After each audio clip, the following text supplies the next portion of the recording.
नमस्कार, आप देख रहे हैं बुलंद आवाज पूजा सिंह के साथ। दोस्तों, स्वागत है आप सभी का आज के इस नए वीडियो में। युवाओं की जीत हुई, छात्रों की जीत हुई। शिक्षा मंत्री धर्मेंद्र प्रधान को इस्तीफा देना पड़ा। आखिरकार सरकार को झुकना ही पड़ा युवा छात्रों के आगे, बच्चों के आगे। एक लंबे समय से प्रदर्शन कर रहे वो प्रतियोगी छात्र जिन्होंने बहुत मेहनत करके नीट की परीक्षा दी थी और पेपर लीक हो गया था। पेपर लीक न सिर्फ इस बार हुआ बल्कि कई बार से पेपर लीक होता चला आ रहा है, और न केवल नीट की परीक्षा के लिए बल्कि जो दूसरी प्रतियोगी परीक्षाएं हैं उनके लिए भी इसी तरीके के हालात हैं। तो छात्र लड़ रहे थे। जो कहना चाहिए कि लड़ने की क्षमता है ना, जो ताकत है, असली ताकत है और नियत है। सबसे बड़ी चीज नियत होती है।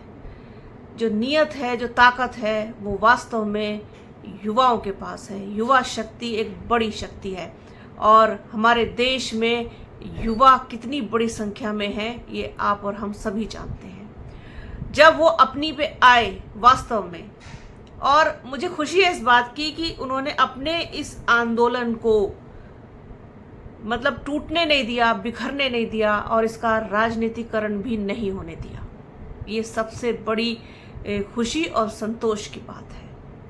हालांकि राजनीति इसमें करने की कोशिश पूरी की गई, राजनीतिक पार्टियों का दखल भी हुआ, लेकिन उसका कोई खास उतना असर हुआ नहीं। सब कह जरूर रहे हैं कि हम साथ हैं, साथ हों भी, लेकिन इसको लेकर के कोई छात्रों में कोई बहुत खुशी का या बहुत कहना चाहिए तसल्ली वाला एक वो माहौल नहीं था। वो अपने आप को झोंक करके, अपने आप को समर्पित करके, अपने आप को कहना चाहिए कि अपने जुझारूपन के बल पर आगे बढ़ रहे थे। डटे हुए थे मैदान में, भूख हड़ताल की, अनशन किया, कितने दिन तक बैठे रहे और लाठियां खाई, जख्म मिले, मतलब बहुत ही ज्यादा। और क्या क्या नहीं कहा गया ये भी उनको सुनना पड़ा कि ये तो देशभक्त है ही नहीं, ये तो टेररिस्ट हैं और ये तो आतंकी हैं, ये तो नेपाल से आए हैं और बांग्लादेश से आए हैं, पाकिस्तान से आए हैं। तमाम तरीके के इल्ज़ाम उनके ऊपर लगाने की कोशिश भी की गई, सब कुछ हुआ, लेकिन उन्होंने मैदान नहीं छोड़ा। यही है युवाओं की ताकत, युवाओं की शक्ति और छात्र, युवाओं की जो युवा छात्र हैं उनकी ताकत। और जितने भी ये युवा हैं इनको जेनजी कहते हैं। जेनजी में बहुत ताकत है, ये उन्होंने दिखा दिया, बता दिया। अब चूंकि सभी लोग इस पर अपने अपने बयान, टिप्पणियां, प्रतिक्रिया लगातार देते आ रहे हैं, बसपा भी इससे अछूती नहीं रही। बसपा ने बीच बीच में अपनी प्रतिक्रिया इस पूरे मामले पर दी। बसपा सुप्रीमो मायावती ने आज ही एक्स पर 2 पोस्ट डाली।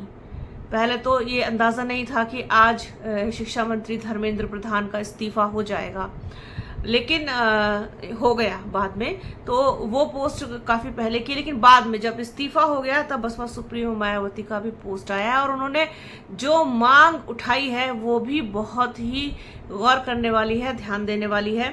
साथ ही साथ उन्होंने ये एहसास भी कराया है कि बसपा छात्रों के साथ है, बसपा युवाओं के साथ है, बसपा उस शक्ति के साथ है जिसे हम जेनजी कहते हैं। बसपा सुप्रीमो मायावती लिखती हैं कि देश के छात्रों व युवाओं के आंदोलन के चलते आज केंद्रीय शिक्षा मंत्री श्री धर्मेंद्र प्रधान द्वारा इस्तीफा दिए जाने का फैसला उचित, जो ये पहले ही ले लिया जाता तो बेहतर होता।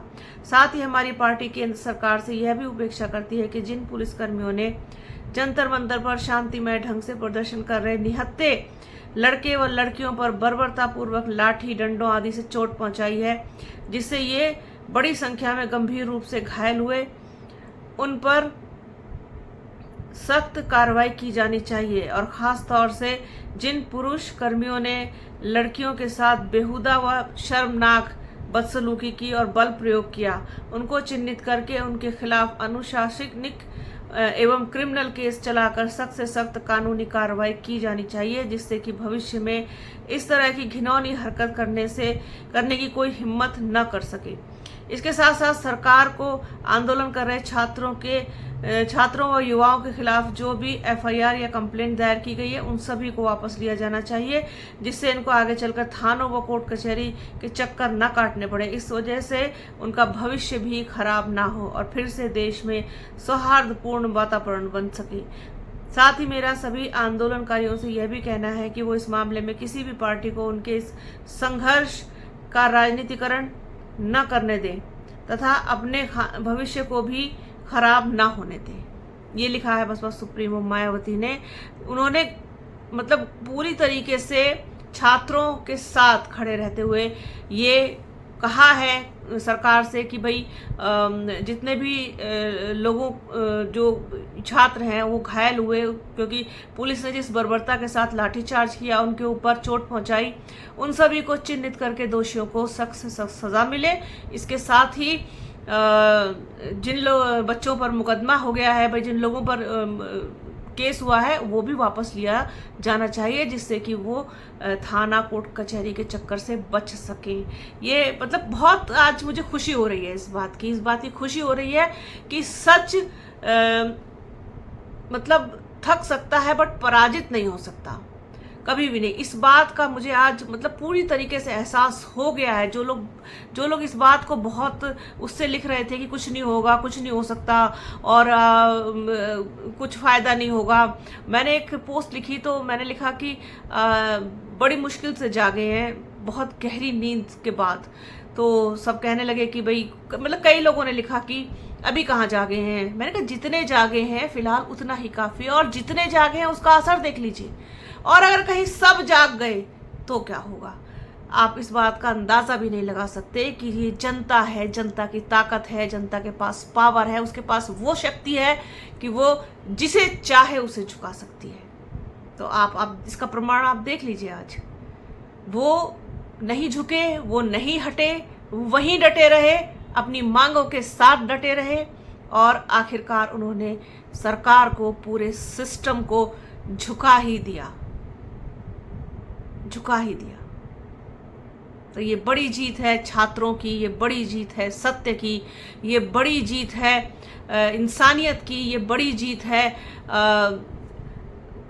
जो लोग डटे रहते हैं मैदान में एक योद्धा की तरह, उनकी बड़ी जीत है। तो आज के इस वीडियो में फ़िलहाल इतना ही। वीडियो कैसा लगा प्लीज़ कमेंट बॉक्स में ज़रूर बताइएगा, जिससे कि हमें भी पता चल सके कि हम जो कह रहे हैं, बता रहे हैं, उससे आप लोग कितने सहमत हैं। और हमारी जो मेहनत है वो आपके कमेंट से ही वसूल होती है, जब आप लोग अच्छे कमेंट करते हैं। कोई सजेशन हो तो वो भी बताइएगा। बस बने रहिए हमारे चैनल के साथ। चैनल को लाइक, शेयर, सब्सक्राइब कीजिए। बेल आइकन घंटी जैसी आकृति भी ज़रूर दबाइएगा, जिससे कि आने वाले वीडियो का नोटिफिकेशन आपको मिल सके। अपना और अपनों का बहुत ख्याल रखिए। जल्द मिलूंगी आपसे एक नए वीडियो में, एक नए मुद्दे के साथ, एक नई चर्चा में। तब तक के लिए जय हिंद, सत्यमेव जयते, जय संविधान।